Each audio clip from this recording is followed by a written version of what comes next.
때가 되면 거두는 역사 일어나는 것이. 우리 주보에 보면 앞에 아멘 하는 이유 7가지가 있습니다. 왜 아멘 해야 되냐? 아마 우리 교회밖에 이거 가르치는 사람은 없을 거예요. 그래서 잘 보고 오늘 또 아멘이 풍성하기를 바라고 아멘의 씨를 많이 심기를 축원합니다. 오늘은요, 우리 이완 목사님이 오셔서 오늘 설교하시는데, 이완 목사님은 세계적인 학자입니다. 미국에서 칼빈 대학하고 지금 벨기에에서 유럽의 최고의 세계 손꼽히는 대학에서 지금 공부를 하고 계신 아주 대단히 세계에 내놔도 손에 꼽힐 만큼 대단한 학자로 지금 연구 중에 있고, 오늘 말씀을 전할 때에 오늘 큰 은혜를 받으시기를 바랍니다. 우리 이요한 목사님 나오실 때에 우리 두 손 들고 할렐루야로 환영합시다. 할렐루야! 할렐루야. 작년 말에 한 사람과 대화를 나눈 적이 있습니다. 이 사람과 대화를 나누는 가운데 이 사람이 하는 말이 이런 식이었습니다. 나는 하나님이 살아계신지 모르겠다.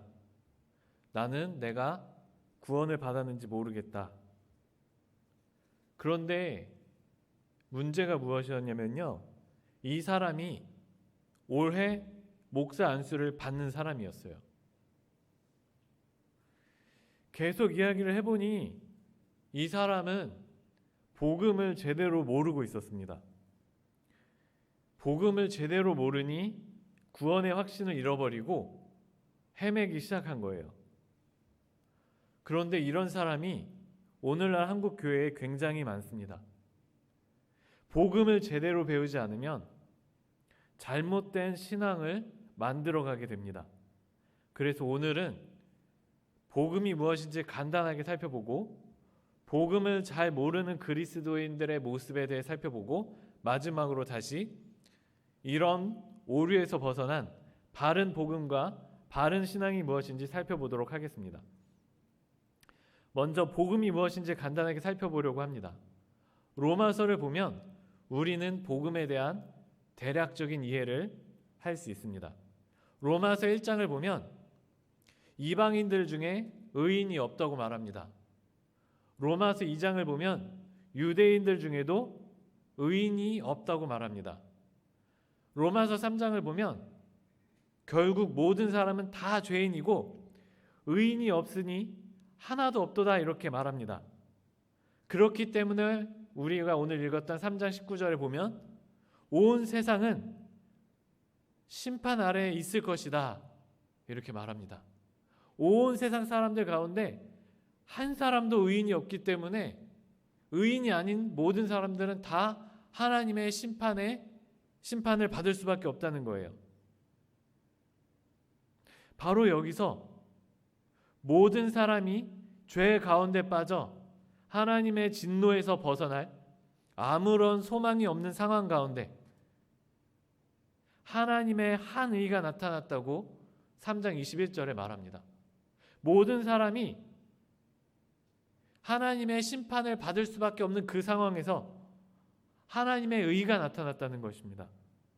하나님의 이 의가 나타나 우리가 이 심판에서 벗어날 수 있는 길을 제시해 준다는 것입니다.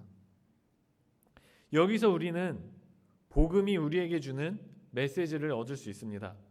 첫째로 하나님의 한 의가 나타났습니다. 이 의는 우리의 의가 아니고 하나님의 의입니다. 이것이 복음이에요.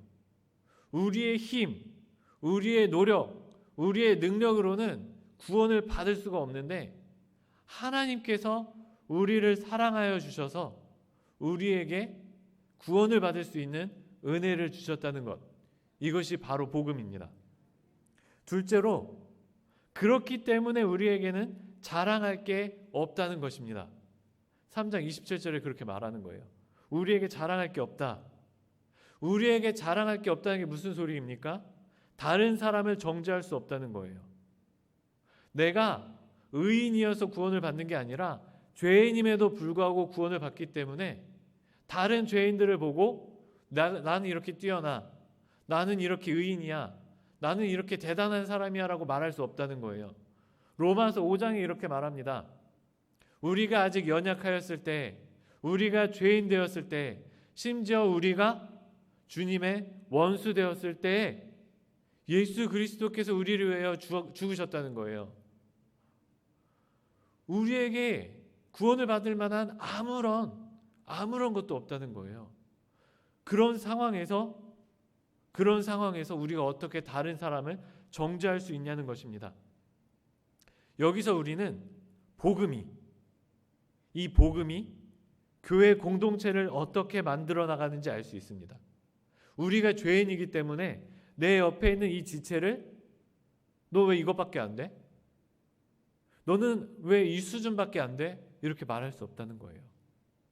이 사람의 수준이 아무리 하찮아 보이고 아무리 낮아 보여도 하나님이 이 사람을 사랑하신 거예요.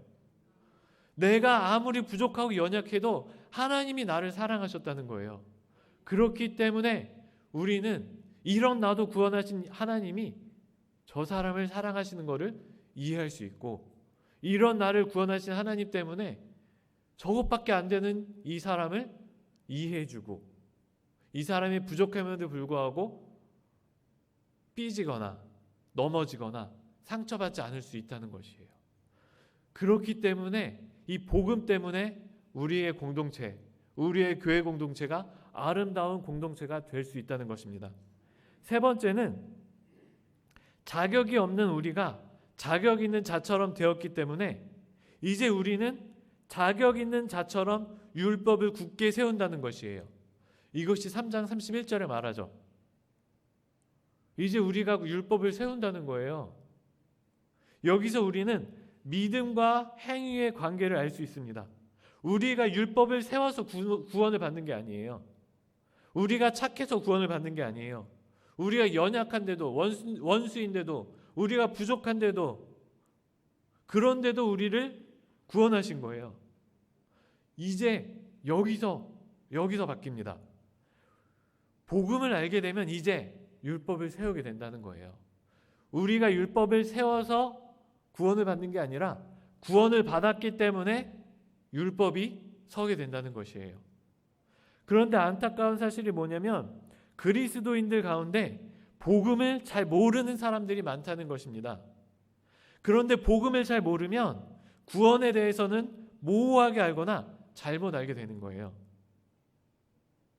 아까 제가 올해 목사 안수를 받는 사람에 대해서 이야기를 했는데 이 사람이 이해하고 있었던 복음이 그 수준이었어요. 잘 모르는 복음. 정확하게 알지 못하는 복음. 이 사람이 복음을 제대로 알지 못하니까 구원에 대해서 모호하게 알고 잘못 알기 때문에 나중에 잘못된 신앙이 형성되고 잘못된 생각이 형성되고 잘못된 삶이 형성되고 결국에는 내가 구원을 받았나? 하나님이 살아계신 게 맞았나? 이런 생각에 빠지게 된다는 것이에요. 그래서 우리가 복음을 잘 알아야 된다는 것입니다. 복음 또는 구원은 뭐냐면 하나님과의 관계가 다시 시작되는 것이에요. 관계예요. 하나님과의 동행입니다. 그 중에서도 성경은 이것을 신랑 예수와의 결혼 비유로 듭니다. 결혼을 해본 사람은 알겠지만 결혼에서 가장 중요한 건 결혼식이 아니라 결혼식 너머의 결혼 생활입니다. 결혼 생활이 지옥 같으면 아무리 결혼식이 화려하고 아름다웠어도 이 결혼식은 무의미한 거예요. 그런데 복음을 잘 모르고 구원을 잘 모르는 사람들은 마치 결혼 생활에는 관심이 없고 결혼식에만 관심이 있는 사람 같습니다. 이 사람이 말하는 결혼에는요, 결혼 이야기에는 알맹이가 쏙 빠져 있는 거예요. 이 사람들은요, 어떻게 구원을 받았느냐, 어떻게 하면 구원을 받느냐만 관심을 가지고 구원 이후의 삶에 대해서는 아무런 관심이 없어요.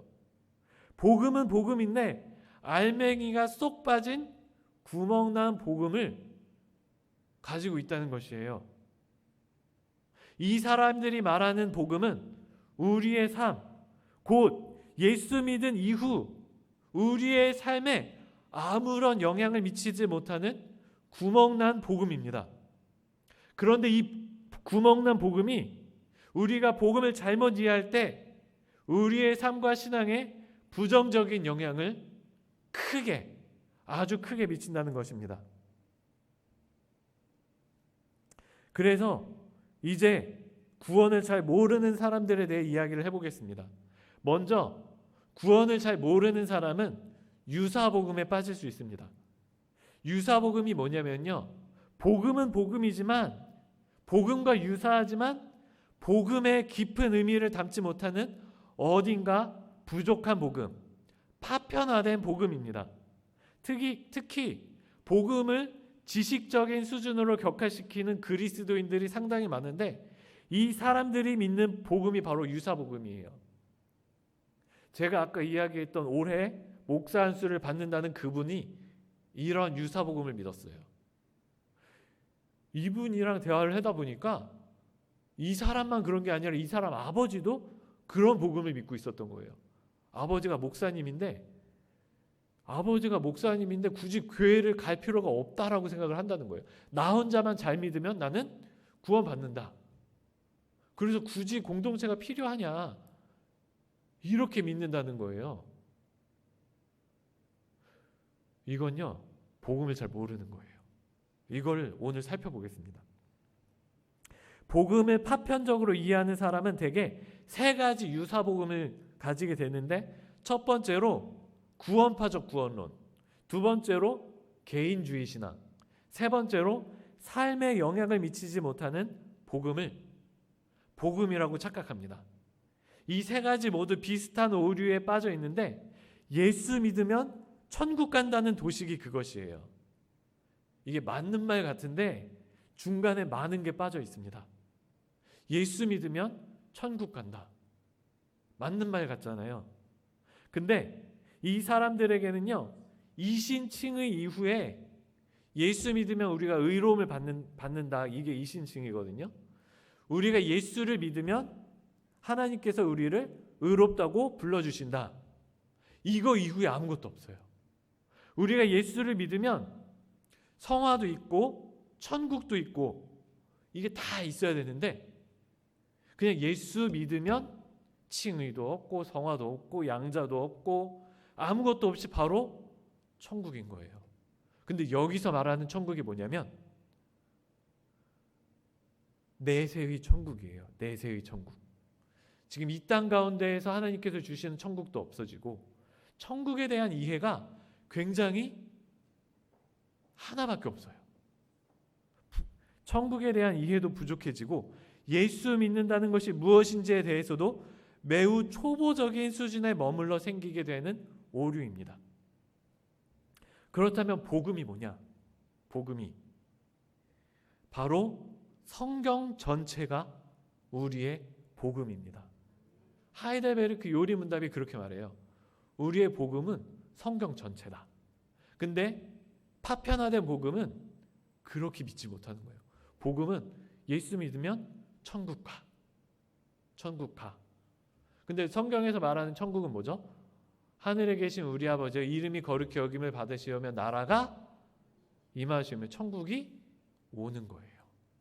천국에 대한 이해부터 시작해서 이 사람들이 믿는 복음은 구멍이 나 있어요. 구멍이.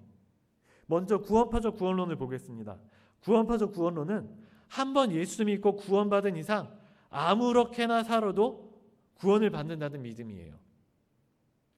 실제 구원파의 믿음과는 조금 차이가 있는데, 개신교에서 구원파적 구원론이라고 뭉뚱그려 말하는 구원론이 바로 우리가 말하는 구멍난 구원, 구멍난 복음, 잘못된 구원론입니다. 이 사람들의 믿음이 어떤 거냐면, 마치 나는 이미 결혼을 했으니까 이 사람 만나고 저 사람 만나서 데이트해도 상관없어, 이런 믿음이에요. 아까 제가 뭐라고 했죠? 우리의 구원, 우리의 믿음은 하나님과 동행하는 거예요. 하나님과 결혼하는 거예요. 그러면 우리에게 있어서 중요한 것은 하나님과 함께하는 삶입니다. 이것이 우리가 말하는 구원, 복음이에요. 우리가 하나님 예수 그리스도가 우리를 위하여 죽었다 다시 살아나심으로 인하여서 막힌 담이 허물어졌어요. 하나님과의 관계가 무너졌었는데 하나님과의 관계가 이제 회복되어서 하나님과 함께 할 수 있게 된 거예요. 근데 구원파적 구원은 뭐냐면 하나님과 함께 하는 게 사라졌어요. 난 이미 예수를 믿으면 나는 구원 받았어. 이제 할 게 없는 거예요. 결혼식에서 끝난 거예요. 근데 제대로 된 구원은 뭐죠? 하나님, 내가 이제 구원받았기 때문에 하나님하고 너무 행복한 삶을 이제 살아갈 수 있게 된 거예요.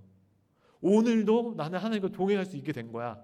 내일도 하나님이 나를 사랑하신 하나님이 나를 위하여 허락하신 내일 하루, 나를 위하여 허락하신 우리 교회의 다른 성도들과의 동행하는 이 삶을 살아갈 수 있게 된 것이 바로 우리가 말하는 복음과 구원인데, 구원파적 구원론은 이게 싹 사라져버린 거예요. 그래서 개인주의 신앙에 빠진 사람이 있습니다. 두 번째로 볼 이 개인주의 신앙이 뭐냐면요, 한 개인이 예수 믿으면 천국 간다는 것을 믿기만 하면 이제 신앙생활은 거기서 끝나버리는 거예요. 굳이 다른 사람과 교제를 할 필요도 없고 교회를 나갈 필요도 없어요. 나 혼자서 그냥 영상 보고 예배드리고 찬양하고 그러면 끝나요. 왜? 신앙은 개인의 것이기 때문이에요. 이것은 잘못된 신앙이에요. 실제로 성경을 읽어보면요, 처음부터 끝까지 공동체를 말하고 공동체의 사랑을 말합니다. 로마서만 해도 그래요. 로마서만 해도 우리가 로마서가 복음에 대해서 말한다고 얘기하잖아요.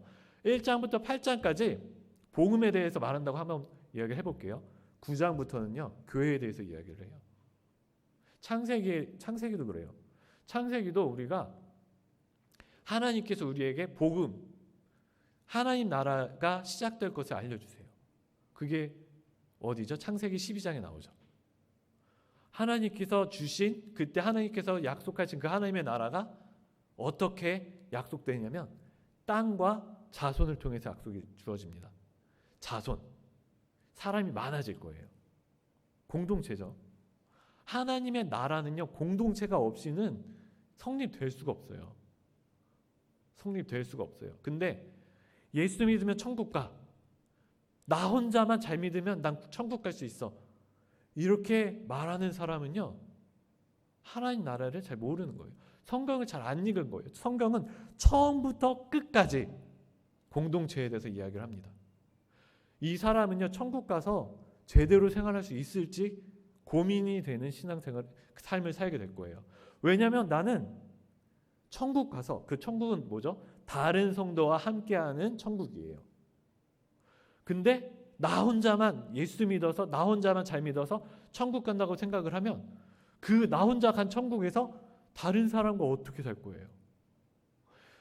이 사람이 믿는 개인주의 공동체는, 개인주의 신앙은 성경을 제대로 읽지 않아서 생긴 어딘가 구멍이 난 그런 복음인 거예요. 세 번째는요, 삶에 영향을 미치지 못하고 지식에 머무른 복음입니다. 복음을 지식적인 수준으로 격화시키는 것도 마찬가지입니다. 복음을 머리로 이해하면 구원을 받는다는 것인데 영지주의 이단과 비슷한 수준이에요. 그런데 실제로 이 정도 수준으로 복음을 이해하는 사람들이 많습니다. 목사들 중에도 많아요. 이 사람의 신앙에는요, 삶이 빠져 있습니다. 삶이 빠져 있어요. 나 예수 믿으니까 난 이제 끝났어. 이런 믿음인 거예요. 복음과 구원에 대해 이 정도 수준에 머물러 있으면 그 사람이 믿고 있는 것은 어딘가 부족한 복음, 구멍난 복음입니다. 문제는 이 세 가지 신앙이 모두 게으른 신앙으로 귀결된다는 것이에요.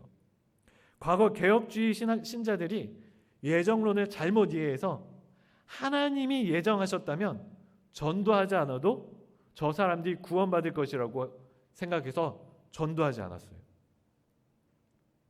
게으른 신앙이죠. 마찬가지로 나는 구원받았으니 이미 다 이루었고 아무것도 할 게 없어라고 생각하는 사람들은요, 더 이상 열심히 신앙생활할 필요가 없어요.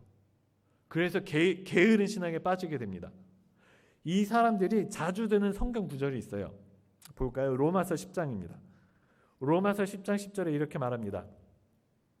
사람이 마음으로 믿어 의에 이르고 입으로 시인하여 구원에 이르느니라. 마치 나 혼자서 믿고 시인하면 구원받는다고 생각할 수 있을 것 같아요. 이것만 보면. 근데 이건 맥락을 파악하지 못하고 원하는 말씀만 잘못 가져와서 잘못 해석한 거예요. 이 앞구절을 보면 바울이 이렇게 말합니다. 네가 만일 너의 입으로 예수를 주로 시인하며 또 하나님께서 그를 죽은 자 가운데서 살리신 것을 내 마음에 믿으면 구원을 받으리라. 입으로 시인하는 게 뭔가요? 예수의 주되심이에요. 그런데 예수가 내 인생의 주인이 되지 않으면 우리가 입으로 아무리 시인해도 아무 소용이 없습니다.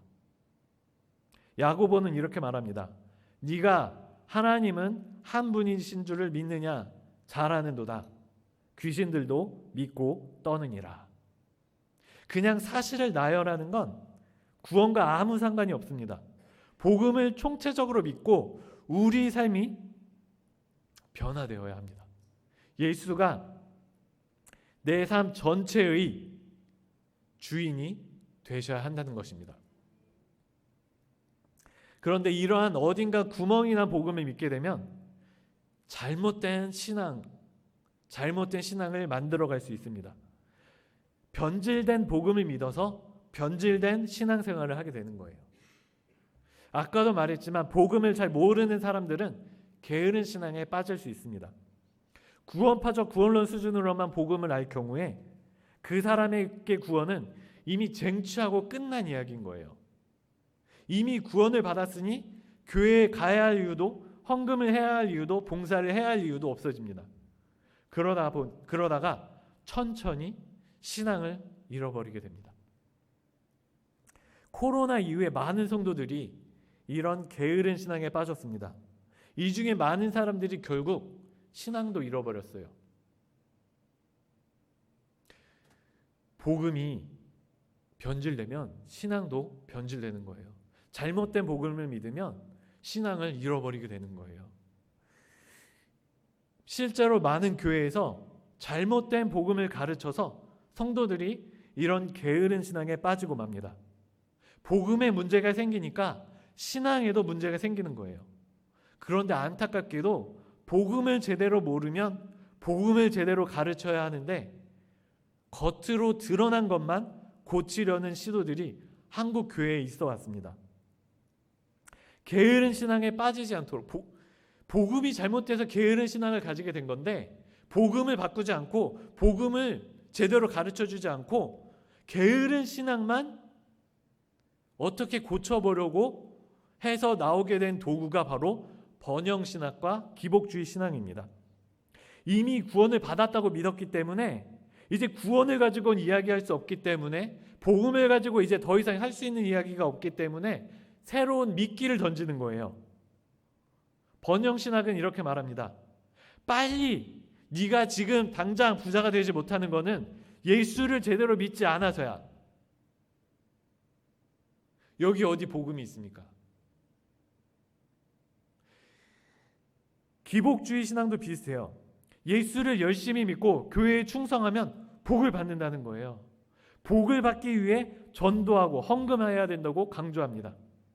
이 사람들은 건강회복, 관계회복, 다양한 복들을 이야기하는데 그런데 복음보다 복을 더 좋아하는 이상한 신앙을 가지게 된다는 거예요.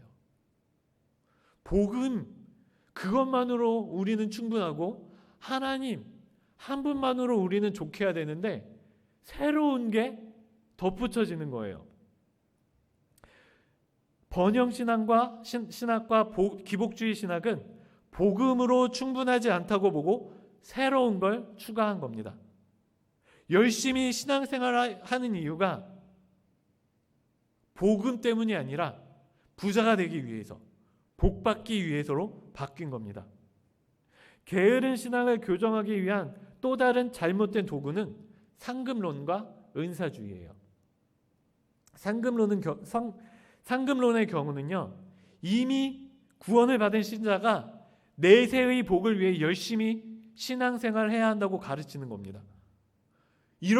당신이 이렇게 신앙생활해서 천국 가서 어떻게 상급받을 수 있냐라고 이야기하는 게 상급론이에요. 많이 들어봤죠. 은사주의는 뭐냐면요, 큰 믿음을 강조하는 경우가 많습니다.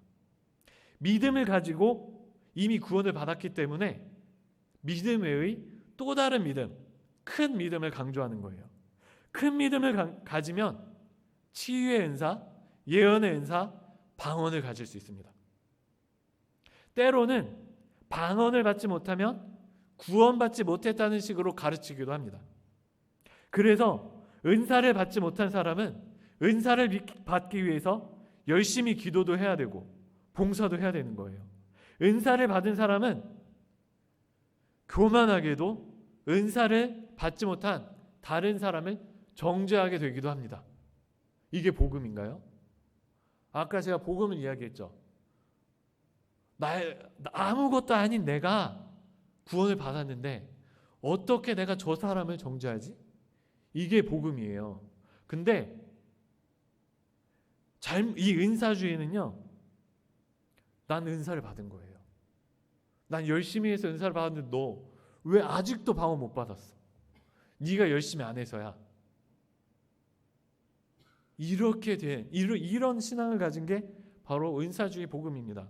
고린도전서를 보면요, 은사를 가지고 자랑하고 서로 자기가 잘났다며 교회가 분파로 분열되게 됩니다. 은사가 교회를 분열시킨 거예요. 바울이 이 모습을 보고 고린도 교회의 성도들에게 이렇게 말합니다. 너네가 복음을 제대로 아는 게 맞아? 너네가 복음을 알면 이럴 수는 없어. 지금 바울은요, 이미 복음을 알고 교회에 들어와 있는 성도들에게 너네가 복음을 잘 몰라서 그래, 이렇게 말하고 있는 거예요. 여기서 우리는 두 가지 사실을 깨달을 수 있습니다. 첫째로, 우리는 은사를 말할 수 있어요. 은사를 가질 수 있어요. 은사가 중요하다라고 이야기하고 사모할 수 있어요. 근데 은사주의에 빠지면 복음이 변질돼요. 은사는 하나님이 우리에게 은혜로 주신 거예요.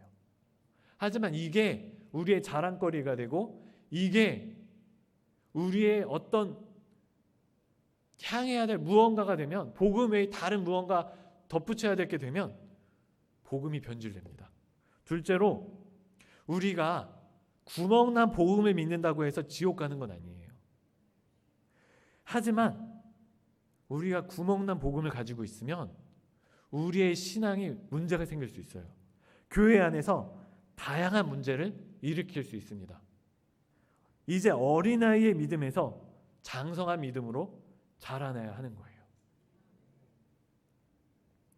그리고 이 잘못된 복음을 믿게 되면, 구멍난 복음을 믿게 되면 때로는 우리의 신앙을 잃어버릴 수도 있습니다. 그 이야기를 이제 하려고 해요. 개혁주의에서는요, 알미니안과 율법주의 같은 믿음, 이러한 믿음을 복음을 잘 알지 못한다고 이야기를 합니다. 물론 알미니안에도 구원이 있습니다. 알미니안 교회에 가지 말라고 말하는 게 아니에요. 하지만 알미니안 율법주의가 이해하는 복음에는 아쉬운 점이 있습니다. 자칫하다가 구원의 확신을 잃어버린다는 거예요. 먼저 알미니안의 경우, 알미니안은요, 구원을 받기 위해서 기도 생활, 예배 생활에 힘써야 된다고 강조합니다. 하나님 만나려면, 은혜 받으려면 기도 생활, 말씀 생활에 힘써야 한다고 강조하는 거예요. 하지만 많은 경우에 구원을 받기 위한 방법론에 빠지게 됩니다. 구원은 하나님이 은혜로 주시는 게 아니라 내가 노력해서 구원을 받는다고 믿게 되는 거예요. 근데 이 사람이 만약 열심히 했는데도 구원의 확신이 생기지 않으면 하나님이 없다고 생각하게 되거나 자기 자신을 정죄하게 됩니다. 제가 맨 처음에 오늘 이야기했던 사역자가 바로 이런 사람이었어요. 예수를 만난 느낌, 구원의 확신이 없어서 예수를 어떻게든 만나보려고, 구원의 확신을 누려보려고 기도도 열심히 해보고 봉사도 열심히 해보고 헌금도 해보고 가진 노력을 다 기울여 봤는데 아무런 노력을 해봐도 어떠한 노력을 해봐도 아무런 변화도 없는 거예요. 이렇게 내 힘으로 믿는다고 생각을 하면 절망감에 빠지게 된다는 거예요. 내 노력이 부족했나? 내가 기도가 부족했나? 내가 말씀을 덜 읽었나? 내가 잘못해서 은혜를 못 받는 건가? 내가 열심히 하지 않아서 구원의 확신을 못 누리는 건가? 자존감이 계속 낮아집니다. 근데 복음은요, 이것과 전혀 정반대의 모습을 가지고 있어요. 잘못된 복음은요, 제가 말한 이 알미니안 복음, 이 복음을 믿으면요, 내 자존감이 깨져요. 자존감이 깨져요. 내가 열심히 하지 않아서 구원을 못 받았으니까 더 열심히 해야 돼. 난 아직 부족해. 근데 제대로 된 복음은 어떤 복음이냐면요, 내 자존감을 세워줘요. 내 자존감을 세워줍니다. 난 아직 연약한데, 난 아직 부족한데 하나님이 나를 사랑하신다는 거예요. 내가 이것도 못하고 있는데 저것도 못하고 있는데 어떻게 해야 되지? 근데 하나님이 그런 나를 사랑해 주신다는 거예요. 제대로 된 복음은요, 내 자존감을 망가뜨리는 복음이 아니라 내 자존감을 세워주는 복음입니다. 구원과 믿음은 하나님께서 은혜로 주시는 거지 내가 노력으로 쟁취하는 게 아니에요.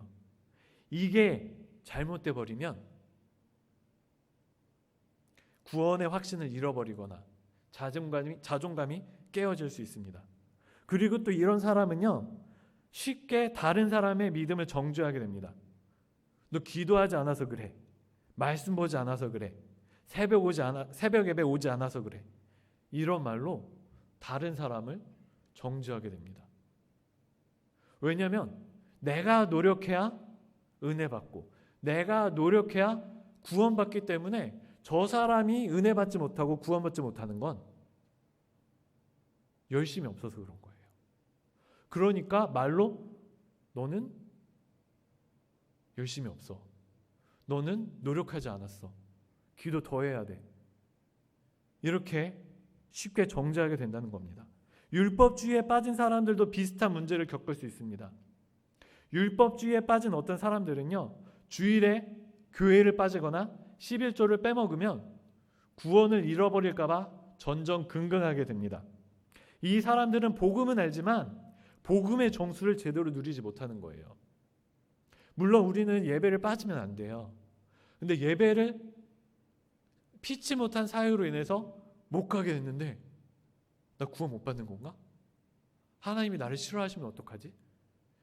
헌금을 해야 되는데, 물론 헌금을 항상 하고 헌금을 통해서 하나님의 은혜를 누리기도 하고 헌금을 통해 우리의 감사를 보여줘야 되기도 하는데 헌금을 빼먹어서 나 구원 못 받는 거 아닌가? 내가 헌금을 빼먹어서 하나님이 나를 미워하시고 싫어하시는 거 아닌가? 이런 식으로까지 가버리게 되면 이거는 잘못된 신앙으로 바뀐 거예요.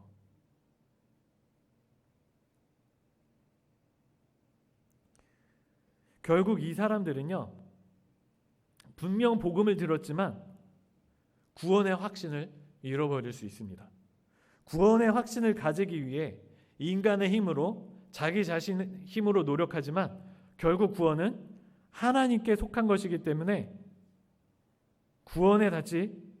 자기 힘으로는 구원에 닿지 못하기 때문이에요. 그러면 내가 구원받지 못하는 건 노력이 부족해서라는 생각에 갇히게 되고 악순환에 빠지게 됩니다. 노력, 실패, 절망, 노력, 실패, 절망의 악순환에 빠지는 거예요. 구원을 받기 위해서 더 열심히 노력하고, 그러나 구원의 확신과 은혜를 주시지 않으면 실패하게 되고, 그러면 절망하고 다시 노력하고 실패하고 절망하고. 그래서 우리는 제대로 된 복음을 알아야 합니다. 그렇다면 개혁주의가 말하는 복음과 구원은 무엇인가? 기본적으로 개혁주의가 말하는 복음은 성경 전체입니다. 그리고 구원은 두 가지 면이 있는데, 하나는 하나님 편에서 보는 구속사, 그리고 사람 편에서 보는 구원의 서정이 있습니다. 구속사는 이겁니다. 우리를 구원하시기 위해 하나님이 예수를 보내신 것과 예수 그리스도의 죽으심과 부활이에요. 하나님이 우리를 위해 하신 그 모든 역사, 이것이 바로 구속사입니다. 구원의 서정은 뭐냐면 하나님의 효력 있는 부르심부터 칭의, 성화, 영화를 포함합니다. 내가 어떻게 예수를 믿게 되었는지부터 시작해서 예수님의 재림 이후에 우리에게 주어지는 천국까지, 그 모든 역사가 다 구원의 서정 안에 들어가 있어요. 그러니까 난 예수를 믿고 천국 가, 이거를 할 때 제대로 된 신앙은 천국 가서까지 포함되어 있는 거예요. 교회 안에서 하나님과 동행하는 것, 내 옆에 있는 성도와 대화하고 사랑을 나누는 것까지도 우리의 복음과 구원 안에 포함되어 있다는 거예요. 그렇다면 개혁주의 신앙은 행위를 강조하지 않을까? 이런 오해를 할 수가 있어요. 앞에 잘못된 신앙은 구원을 받기 위해 아니면 더 큰 은혜를 누리기 위해 행위를 강조합니다. 근데 개혁주의는 우리의 구원이 전적으로 하나님께 달려 있어요. 그러다 보니까 헌금 안 해도 되는 거 아니야? 이렇게 오해할 수 있어요. 교회에 한두 번 빠져도 되는 거 아니야? 이렇게 오해할 수도 있습니다. 아무리 죄를 지어도, 아무리 개차반으로 살아도 예수만 믿으면 구원을 받지 않느냐? 그러니까 착하게 살 이유가 전혀 없지 않느냐? 이렇게 오해를 할 수 있는데, 이건 개혁주의 신앙이 아니에요. 개혁주의 신앙은 날마다 주님을 닮아가고 하나님 사랑과 이웃 사랑을 실천합니다. 이를 위한 동인, 우리를 움직이게 하는 이유들이 있습니다. 첫 번째로 우리가 행동하게 만드는 이유는 하나님의 은혜에 감사해서이기 때문입니다. 감사하기 때문에 감사의 대상인 하나님을 기쁘시게 하고자 하나님 사랑과 이웃 사랑을 하는 거예요. 그래서 열매로 우리의 믿음을 알리라, 이렇게 이야기하기도 합니다.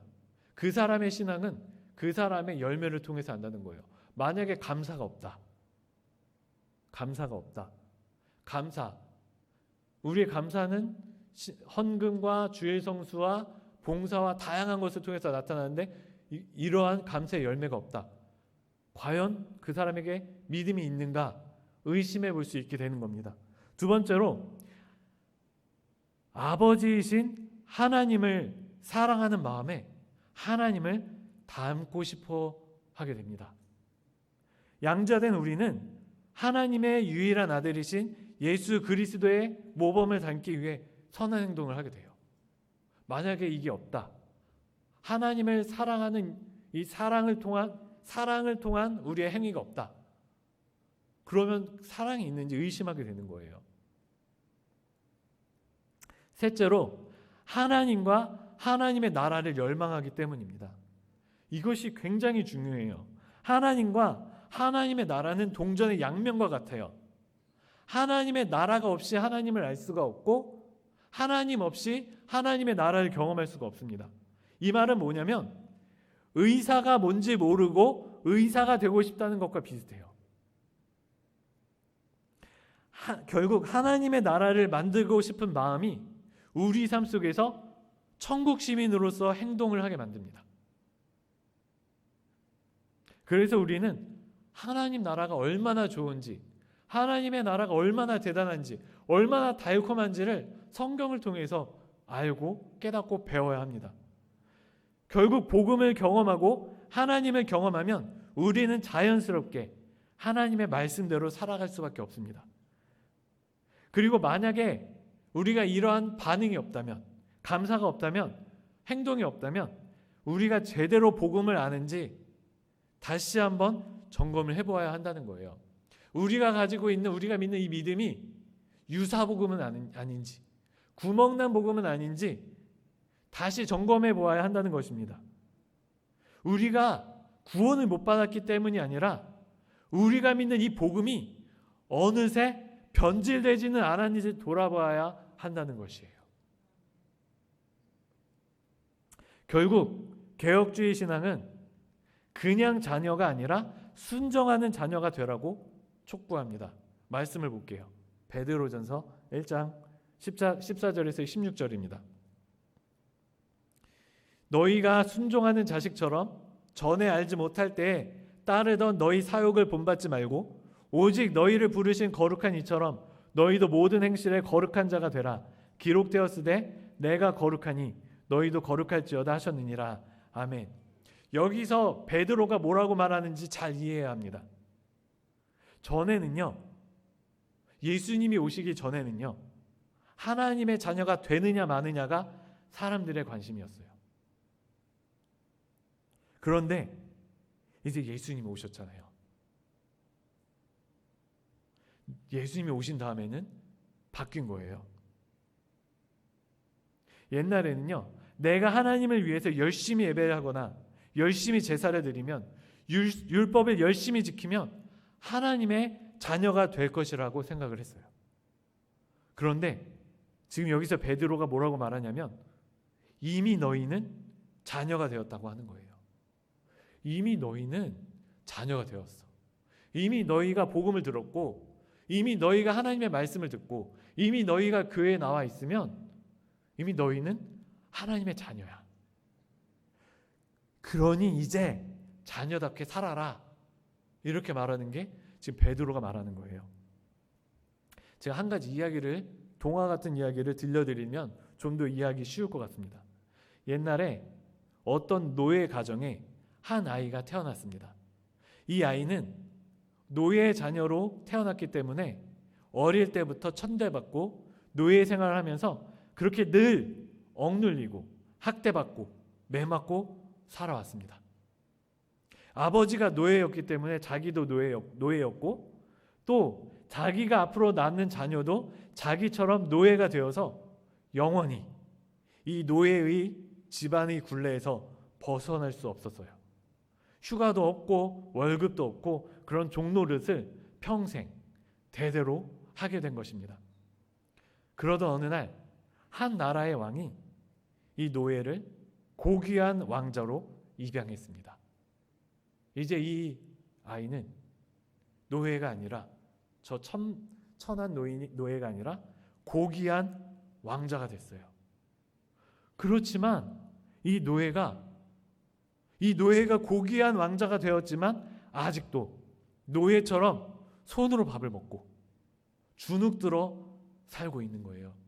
신분이 뒤바뀌었는데 여전히 노예처럼 살았던 것입니다. 이것이 베드로가 말하는 거예요. 사람들이 지금 고귀한 왕자가 되는 것에만 관심이 있지 고귀한 왕자처럼 살지를 못한다는 것입니다. 고귀한 왕자가 되었지만 아직도 비천한 노예처럼 살고 있다는 거예요. 그러면 왕자가 되는 게 뭐가 중요하냐? 이렇게 비천하게 살 거. 이게 베드로가 베드로전서에서 말하고 있는 것이에요. 결혼식보다 결혼 이후의 삶에 초점을 맞춰야 되는 것처럼 우리는 구원의 시점보다, 어떻게 하면 구원을 받을까보다 구원 이후의 삶에 관심을 가져야 돼요. 우리가 어떻게 하면 고귀한 왕자가 되느냐에만 관심을 가지고 이미 왕자가 됐는데 아직도 천박하게 살고 있다면 고귀한 왕자가 되는 게 무슨 소용이냐고 베드로가 말합니다. 우리가 하나님의 자녀가 되어야 하는데 이미 되었는데 어떻게 하면 하나님의 자녀가 될까에만 관심을 가지고 이미 하나님의 자녀가 되었는데 하나님의 자녀처럼 살지 못하면 하나님의 자녀가 되는 게 무슨 소용이냐? 이것이 바로 우리가 오늘 보았던 복음에 대한 내용입니다. 이제 우리는 어떻게 하면 구원을 받지? 이게 아니라 어떻게 하면 구원받은 이후의 삶, 하나님과 동행하는 삶을 살아갈 수 있을지에 대해서 관심을 가져야 합니다. 이제 말씀을 마무리하겠습니다. 잘못된 구원론이 잘못된 신앙을 형성합니다. 그리고 결혼식의 목적이 사랑하는 사람과 행복하게 사는 것. 다시 말해서 결혼식의 목적은 배우자와의 사랑인 것처럼 구원은 하나님과의 아름다운 동행, 아름다운 교제를 위한 것이에요. 즉 하나님 사랑과 이웃 사랑이 회복되는 것이 복음의 핵심입니다. 그런데 잘못된 구원론은 결혼식에만 관심을 가지게 만들어요. 사랑보다 어떻게 하면 결혼을 쟁취할 수 있을까에만 과도하게 관심을 기울이면 이 결혼 생활은 행복할 수가 없어요. 우리가 꿈꾸고 바라야 하는 것은 사랑하는 사람과의 행복한 결혼 생활이지 결혼식이 아닙니다. 마찬가지로 우리의 신앙은 어떻게 하면 구원받을 수 있을까를 넘어 성경이 말하는 총체적인 복음, 다시 말해 하나님과의 교제, 하나님이 우리에게 보내주신 지체들에 대한 사랑의 열망을 가지는 거예요. 하나님 사랑과 이웃 사랑에 대한 열망을 가져야 한다는 것입니다. 그래서 여기 계신 동양교회 성도님들께서는 이 하나님의 복음이 주는 충만한 은혜를 누리실 수 있으시기를 소망합니다. 기도하겠습니다.